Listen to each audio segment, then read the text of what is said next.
வணக்கம் நண்பர்களே. இந்த வீடியோல எத பத்தி பார்க்க போறோம் அப்படின்னு சொல்லி பார்த்தீங்கன்னா, சூர்யா நடிச்சு நவம்பர் 14ஆம் தேதி போன வாரம் ரிலீஸ் ஆன படம் தான் கங்குவா. இந்த படத்துடைய ரிவ்யூ தான் இந்த வீடியோல நம்ம பார்க்க போறோம். கங்குவா இந்த படத்துல சூர்யா, திஷா பதானி, பாபி தியோல், யோகி பாபு, கருணாஸ்ன்னு சொல்லி நெறைய நட்சத்திரங்கள் இந்த படத்துல நடிச்சிருந்தாங்க.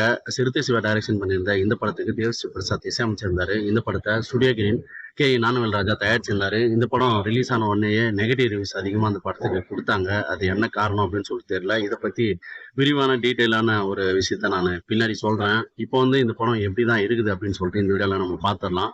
இந்த படத்தினுடைய ஒன்லைன் என்ன அப்படின்னு சொல்லிட்டு பார்த்தீங்கன்னா, இப்போ கே.எஸ். ரவிக்குமார் போலீஸா இருக்காரு. இப்போ போலீஸா இருக்கிறவங்க முடிஞ்ச அளவுக்கு ரவுடிங்கள வந்து புடிக்கிறாங்க வில்லன்கள. அதுக்கப்புறம் அவங்களால ஹேண்டில் பண்ண முடியாத ஒரு சிலர வந்து ஒரு ஏஜென்சி மூலியமா அவங்க டீல் பண்றாங்க. அப்படி ஒரு ஏஜென்சி வச்சுக்கிறவர் தான் நம்ம சூர்யா அவர்கள். ஸோ அவர் வந்து பிரான்சிஸ் அப்படின்ற ஒரு கேரக்டர்ல அந்த ஒரு கேரக்டர் ப்ளே பண்ணியிருக்கிறாரு. அவரு கூட யோகி பாபு, ஹீரோயின் சொல்லி எல்லாருமே ஒரு கலகலப்புன்னு ஒரு டீம் இருக்கு. அது கலகலப்புன்னு அவங்க நெனச்சிருக்காங்க. ஆனா அந்த சீன்லாம் பெருசா எதுவும் ஒர்க் அவுட் ஆவல அப்படின்றது தான் என்னுடைய ஒரு கருத்து. ஸோ அதுக்கப்புறம் அவங்க வந்து அந்த வில்லன டீல் பண்ணும்போது அவன் இறந்துடுறான். இத வந்து ஒரு சின்ன பையன் பாத்துடுறான். அதுக்கப்புறம் அந்த சின்ன பையன் இவங்கள ஃபாலோ பண்றான். இவன் ஏன் ஃபாலோ பண்றான்? இவனுக்கும் அந்த சூர்யாவுக்கும் என்ன சம்பந்தம்? அதுக்கப்புறம் என்ன நடந்தது அப்படின்றது தான் அந்த படத்துடைய மொத்த கதை. சூர்யா அவர்கள் இப்போ 2024 பிரசன்ட் போர்ஷனும், அதுக்கப்புறம் 1070ன்னு ஒரு காலகட்டம் சொல்றாங்க. ஸோ அந்த ஒரு போர்ஷனும் 2 கேரக்டர்லயும் டிஃபரெண்ட் காட்டி நடிச்சிருக்கிறாரு. பிரசன்ட் கேரக்டர் வந்து கொஞ்சம் அந்த அளவுக்கு எல்லா படத்துலயும் நம்ம 24 நெறைய படங்கள்ல பார்த்த சூர்யா மாரி தான் இருந்தாரு. ஆனா, இதுவே வந்து அந்த பீரியட் போர்ஷனுக்குள்ள போனோனே சூர்யா அவர்கள் வேற மாரி தெரிஞ்சாரு. அந்த கேரக்டராவே வாழ்ந்திருந்தாரு. அதுவும் வந்து நெறைய எமோஷனல் சீன்ல பயங்கரமா நடிச்சிருந்தாரு. ரொம்ப ஹார்ட் ஒர்க் பண்ணியிருக்கிறாரு. அவரு மட்டும் இல்ல அந்த டீமே வந்து பெரிய ஹார்ட் ஒர்க் பண்ணியிருக்கிறாங்க. அதுக்கு உண்டான ரிசல்ட் வந்து அந்த படத்துல இருந்தது அப்படின்றது தான் என்னுடைய ஒரு கருத்து.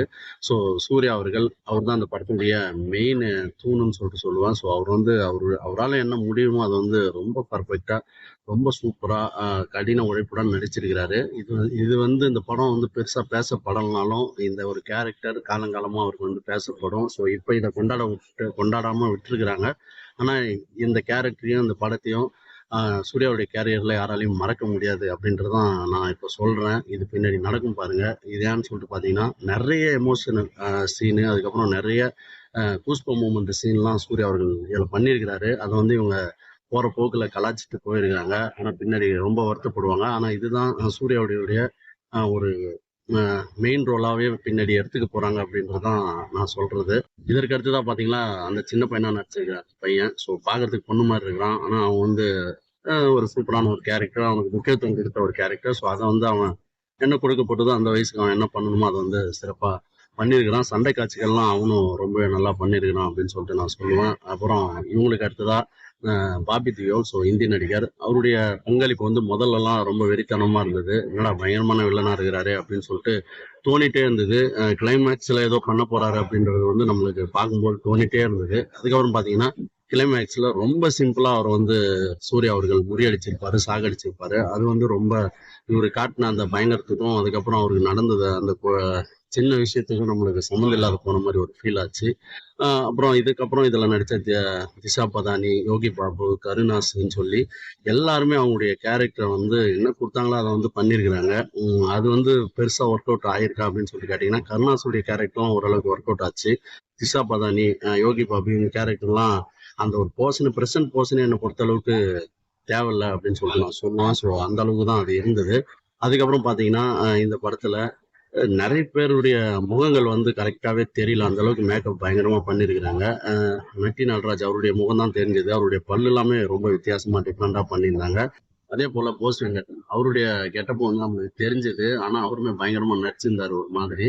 அ அதுக்கப்புறம் பார்த்தீங்கன்னா, நெறைய முகங்கள வந்து கண்டுபிடிக்க முடியல. முதல் ஒண்ணுல அர்ஜுனுக்கு அம்மாவா இருப்பாங்க. அவங்களுடைய குரல் எல்லாமே நம்மளுக்கு தெரியுது. சூர்யாவுடைய இன்ட்ரோடக்ஷன்லாம் அவங்க தான் குடுக்குறாங்க. ஆனா அவங்களுடைய ஃபேஸும் வந்து கிளியரா நம்மளுக்கு தெரியாத மாரி மேக்கப் பண்ணியிருக்கிறாங்க. இதே மாரி இந்த படத்துல நடிச்ச நெறைய பேருடைய முகங்கள வந்து ரொம்ப தத்ரூபமா அந்த காலத்துக்குரிய ஒரு செட்டப்ல மாத்திருக்கிறாங்க. அந்த பீரியட் போர்ஷனு எல்லாமே ரொம்ப ஹார்ட் ஒர்க் செட் எல்லாமே ரொம்ப ஹார்ட் ஒர்க் பண்ணியிருக்கிறாங்க. அது ஒரு கிராமமாவே நம்மளுக்கு கண்கூடா தெரியுது. நெறைய விஷயங்கள்ல வந்து அது கண்டுபிடிக்கவே முடியல அப்படின்றது தான் என்னுடைய ஒரு கருத்தா நான் சொல்றேன். ரொம்பவே வந்து சிறப்பா அந்த போர்ஷன்லாம் பண்ணியிருந்தாங்க. பாகுபலின்னு சொல்றாங்க. ஆனா அத விடவே பெட்டரா இருந்தது இந்த ஒரு பீரியட் போர்ஷன் அப்படின்றது தான் என்னுடைய கருத்தா நான் சொல்றேன். ஆனா மக்கள் கொண்டாட தவறிட்டாங்க அப்படின்னு சொல்லிட்டு தெரியல. இதை பத்தி நான் பின்னாடி திரும்பவுமே சொல்றேன். அதுக்கப்புறம் பாத்தீங்கன்னா பேக்ரவுண்ட் ஸ்கோரு நம்ம தேவிஸ்ரீ பிரசாத் அவர்கள் ஒரு சில டைம்ல அவருடைய குரலோட வர்றதெல்லாம் வந்து இவரே வேணும்னே பண்ண மாதிரி தெரிஞ்சாலுமே நிறைய மூமெண்ட்ல வந்து ஒரு மாதிரி இருக்கும். வீரம் படத்துல ஒரு பிஜிஎம் வரும். அது மாதிரி ஒரு சில இடத்துலலாம் வந்து பயங்கரமா கொடுத்துருக்காரு. அந்த டைம்லாம் கூஸ்பம் மூமெண்ட் வருது. நிறைய இடத்துல அந்த ஒரு இன்ட்ரோடக்ஷன் சீன் மாதிரி பண்ணியிருக்கிறாங்க. அதுக்கு பிஜிஎம்லாம் சூப்பரா பண்ணியிருக்கிறாரு. பேக்ரவுண்ட் ஸ்கோரும் வந்து ஒரு சில இடத்துல நல்லா இருக்கு, ஒரு சில இடத்துல இதுவா இருக்கு. இரைச்சல்னு சொல்றாங்கல்ல, எல்லாருமே கத்திட்டே இருக்கிறாங்க. இதையே அந்த கத்திட்டே இருந்தால் கூட அதை வந்து எல்லா இடத்துலயும் ஃபாலோ பண்ணும்போது நமக்கு எரிச்சல் தான் தருது. இருந்தாலுமே நம்ம 2024 உட்காந்து பார்த்துட்டு இருக்கணும் ஒரு படத்தை. ஆனா அதுவே ஒரு 1070 அப்படிதான் இருந்திருந்தா என்ன பண்ணுவீங்க? யாரும் போய் பார்க்கல. 1070 யாருன்னா பார்த்துருக்காங்களா? இல்ல. ஸோ அந்த காலகட்டத்துல அப்படிதான் எல்லாரும் கத்திட்டு இருந்தாங்க. மக்கள்லாம் இப்படிதான் இருந்திருப்பாங்க. ஒரு மாதிரி காட்டுவாசிங்க போல இருந்திருப்பாங்கன்னா அதுல யாராவது இல்ல அப்படிலாம் இல்ல அப்படி இருந்தாங்க யாருன்னா சொல்ல போறீங்களா? யாருமே தெரியாது. அதனால ஒருவேளை அதை தத்துரூபமா அவங்க ரியலா எடுத்திருக்கலாம். இல்ல அப்படி இல்லைன்னா நீங்க சொல்ற மாதிரி இறைச்சலா கூட இருந்திருக்கலாம். ஆனா ஒரு படத்தை கொண்டு வரும்போது ஏன் இவ்வளோ நெகட்டிவ் அப்படின்னு சொல்லிட்டு தெரியல. ஆனா எனக்கு இதுல பெருசா நெகட்டிவ் அப்படின்னா இந்த தங்கலான்ல புரியலன்னாங்களே அதுவே எனக்கு ஓரளவுக்கு புரிஞ்சது. வாய்ஸ் இது எல்லாமே அந்த லாங்குவேஜ் எல்லாம். ஆனா இதுல வந்து அந்த மியூசிக்கும் சூர்யா பேசுறது இல்ல மற்ற கேரக்டர் எல்லாம் பேசுறது வந்து எனக்கு கிளியரா கேட்கல அப்படின்றதான் நான் சொல்லுவேன். ஸோ அதுதான் எனக்கு பெரிய மைனஸா பட்டுச்சு. அதுவே இந்த கதையை அடுத்த கட்டத்துக்கு நம்மளால கொண்டு போக முடியல. அடுத்தடுத்த சீன் என்ன ஆகுது, என்ன சொல்ல வராங்க அப்படின்றது புரியாத போச்சு. இதுதான் எனக்கு பெரிய மைனஸா தோணிச்சே தவிர மற்றபடி பேக்ரவுண்ட் ஸ்கோர் இது எல்லாமே வந்து மற்றவங்க சொல்ற எல்லா குறையும் என்னால ஏத்துக்க முடியாது. வெற்றி பழனிசாமி அவருடைய ஒளிப்பதிவு வந்து ரொம்ப பயங்கரமா இருந்தது. ரொம்ப ஹார்ட் ஒர்க் பண்ணியிருக்கிறாரு. எல்லா படத்தை விட அவருடைய கேரியர்ல இந்த படத்துக்கு தான் அதிகமான உழைப்பை கொடுத்திருக்கிறாரு அப்படின்றத நம்மளுக்கு பார்க்கும்போது தெரிஞ்சது. ரொம்ப மெனக்கிட்டு சூப்பரா அவர் வந்து பண்ணியிருக்கிறாரு. அந்த காலகட்டத்துக்கே அதாவது பீரியட் போர்ஷன் அந்த காலகட்டத்தையே கொண்டு போயிட்டாரு. அதே ஒரு ப்ரெசன்ட் போர்ஷன்லயும் டெக்னிக்கலா நான் இப்பயும் சொல்றேன், ப்ரெசன்ட் போர்ஷனுடைய கேரக்டர் அந்த ஒரு சீன்ஸ்லாம் எனக்கு வந்து பிடிக்கல தான். மற்றபடி அந்த அதுலயும் டெக்னிக்கலா ஒர்க் பண்ணிருக்காங்கல்ல ஹாலிவுட் ஃபைட் மாதிரிலாம். ஸோ அதெல்லாம் வந்து பயங்கரமா இருந்தது. அதனால டெக்னிக்கலா அந்த படம் வந்து ரொம்ப ஸ்ட்ராங்கா வந்து பண்ணிருக்காங்க. அதே போல டெக்னிக்கல் டீம் எல்லாமே ஹார்ட் எல்லாமே சூப்பரா பண்ணிருக்காங்க. அதே போல யூசுப் அவருடைய எடிட்டிங் ஸோ டைரக்டர் என்ன சொன்னாரு அதை பண்ணியிருக்கிறாரு. இன்னும் கூட அந்த ப்ரெசன்ட் போர்ஷனை தூக்கி இருந்தா கூட இந்த படம் வேற மாதிரி இருந்திருக்கும். அதுக்கு அடுத்துதான் டைரக்டர் சிறுத்தை சிவா அவர்கள். ஸோ சிறுத்தையில் ஆரம்பிச்சு வீரன் சொல்லி போயிட்டு அண்ணாத்தில வந்து இப்போ வந்து இந்த கங்குவால முடிச்சிருக்கிறாரு. ஸோ அவருடைய படங்களுடைய தொடர்ச்சி தான் இது. இது அடுத்த கட்டம் தான். அதுல எந்த மாற்று கருத்து இல்லை. ஏன் சிறுத்தை சிவாவை கொண்டாடல அப்படின்றதும் எனக்கு தெரியல. இந்த அளவுக்கு வந்து ஒரு பாகுபலியும் மிஞ்சிட்டாரு அந்த ஒரு பீரியட் போர்ஷன்ல. செம்மையா கலக்கிருக்கிறாரு. அவர் பண்ண தப்பு அப்படின்றத நான் வந்து சொல்லிடுறேன். ப்ரெசன்ட் போர்ஷனே தேவையில்லைங்க. அது ஒரு கதை மாதிரி சொல்லிட்டு இவங்க ஸ்ட்ரெயிட்டா அந்த 1070க்குள்ளேயே போயிருக்கலாம் அந்த பீரியடுக்குள்ளேயே. அப்படி போயிருந்தாவே இந்த படம் ரொம்ப ராவா ரொம்ப எனர்ஜெட்டிக்கா இருந்திருக்கும். ஏன் அந்த ப்ரெசன்ட் போர்ஷனை தேவையில்லாத கலாய்க்கிறதுக்கு இவரே கொண்டு வந்த விஷயமா நான் பார்க்குறேன். மற்றபடி அவருடைய ஹார்ட் ஒர்க்லாம் வேற லெவலா இருக்கு. இதே மாதிரி இன்னொரு முழுமையான இன்னொரு பீரியட் படமா அவர் எடுக்கணும். ஏன்னு சொல்லிட்டு பாத்தீங்கன்னா அந்த அளவுக்கு இன்டென்ஸா எடுத்திருக்கிறாரு. இதுல இன்னொன்னு கனெக்ட் ஆகாது போனது வந்து சென்டிமெண்ட் எல்லாமே வருது. ஆனா அது ஏன் கனெக்ட் ஆகல அப்படின்னு சொல்லி பார்க்கும்போது இந்த படத்துல வேற ஒரு எமோஷனல் இருக்கு, வேற ஒரு கண்டென்ட் இருக்கு.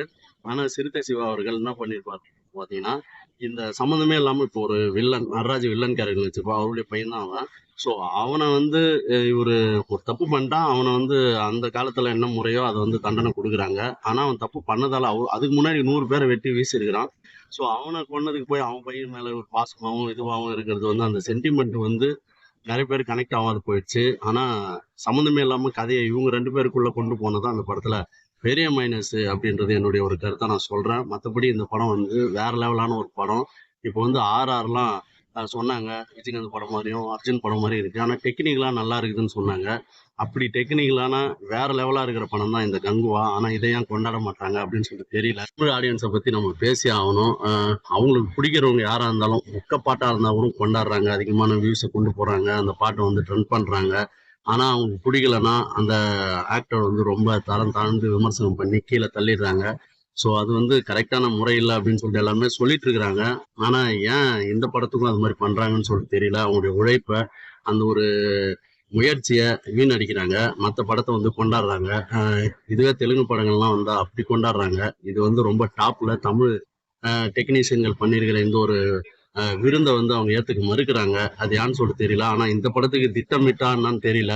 மற்ற மொழிக்காரங்களும் கேரளாக்காரங்களும் அவ்வளோ கூட்டிட்டு போறாங்க. ஆனா அவங்களே வந்து ஆந்திரா படத்தெல்லாம் கொண்டாடுறாங்க, தெலுங்கு படத்தை, கன்னட படங்களை. இந்த படம் அவ்வளோ சூப்பரா இருக்கு. ஆனா மொத்தமா இந்திய ரசிகர்கள் எல்லாருமே சேர்ந்து இந்த படத்தை முடிச்சு விட்டுட்டாங்க அப்படின்றதான் என்னுடைய ஒரு கருத்தா நான் சொல்றேன். ஆனா அவங்க சொன்னதுக்கும் இதுக்கும் ஒரு 20% உண்மையா இருக்கலாம். மீதி 70% இந்த படம் ரொம்ப நல்ல படம். அந்த அளவுக்கு உங்களுக்கு இதுவா இல்ல. பெரிய ஒரு எக்ஸ்பீரியன்ஸ் கண்டிப்பா அந்த படம் கொடுக்கும். ரொம்பவே நல்ல படம். முடிஞ்சா இன்னும் தியேட்டர்ல ஓடிட்டு இருந்தா எல்லாருமே போயிட்டு பாருங்க.